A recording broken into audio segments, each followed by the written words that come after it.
સરકારી નોકરી યોજનાઓમાં ગેરરીતિનો વિદ્યાર્થી નેતા યુવરાજસિંહનો આરોપ। નોકરી માટે એક જ પરિવારના જોડિયા ભાઈઓને અલગ જ્ઞાતિ રજૂ કર્યાનો દાવો।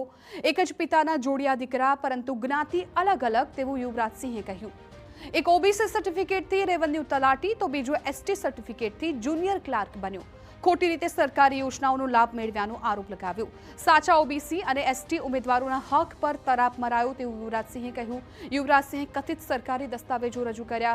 રાજ્યમાં મોટું આર્થિક અને સામાજિક કૌભાંડ ચાલતું હોવાનો આક્ષેપ લગાવ્યો। ખોટા સર્ટી કાઢી આપનાર સામે કડક પગલાં લેવાની માંગ। યુવરાજસિંહ જાડેજાએ કેટલાક દસ્તાવેજી પુરાવાઓ પણ રજૂ કર્યા હતા।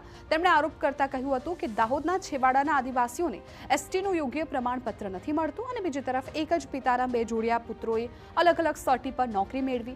એક ભાઈ હરેશ સરસિયાએ ઓબીસીના પ્રમાણપત્ર પર રેવન્યુ તલાટીની પરીક્ષા પાસ કરી, જ્યારે બીજા ભાઈ નવઘણ સરસિયાએ એએમસીમાં એસટી સર્ટી પર નોકરી મેળવી।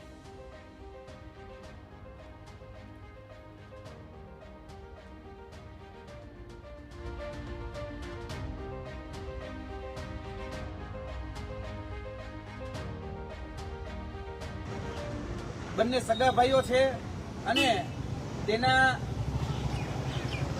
જે પૂજ્ય પિતાશ્રી છે એ પૂજ્ય પિતાશ્રી હરેશભાઈ રેવાભાઈ સરસૈયા છે અને રેવન્યુ તલાટી તરીકે જે નોકરી કરી રહ્યા છે હરેશભાઈ રેવાભાઈ સરસૈયા અને તેનો નાનો ભાઈ નવગણભાઈ રેવાભાઈ સરસૈયા, આ બંનેના કેટેગરીના સર્ટિફિકેટ એ અલગ અલગ માલુમ થાય છે અને એવું તો બિલકુલ ન બની શકે કે એક વ્યક્તિ ઓબીસીના સર્ટિફિકેટ ઉપર રેવન્યુ તલાટીમાં લાગે અને એક વ્યક્તિ એસટી કેટેગરીના સર્ટિફિકેટ ઉપર જુનિયર ક્લર્ક ઉપર લાગે।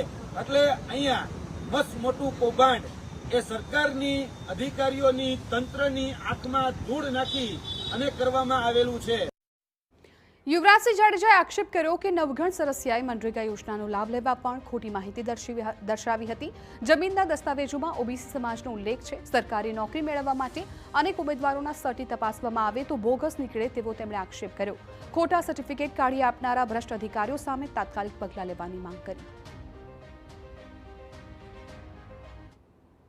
અમદાવાદ મ્યુનિસિપલ કોર્પોરેશન અંદર જે લાગેલા આ ભરતીમાં એટલે કે જુનિયર ક્લર્કની ભરતીમાં તેમજ અન્ય જો ભૂતકાળની ભરતીઓમાં તપાસ કરવામાં આવશે તો 100 કરતા વધારે એસટી કેટેગરીના ખોટા સર્ટિફિકેટ ઉપર લાગેલા એ તમામ કોર્પોરેશનની અંદર ભરતીઓમાં જે લોકો લાગ્યા છે ને ખાલી એસટી કેટેગરીના સર્ટિફિકેટ ક્રોસ વેરીફાઈ કરવામાં આવે ને તો 100 કરતા વધારે ખોટા એસટી કેટેગરીના સર્ટિફિકેટ ઉપર લાગેલા એ તમામ ઉમેદવારો તમને જોવા મળશે।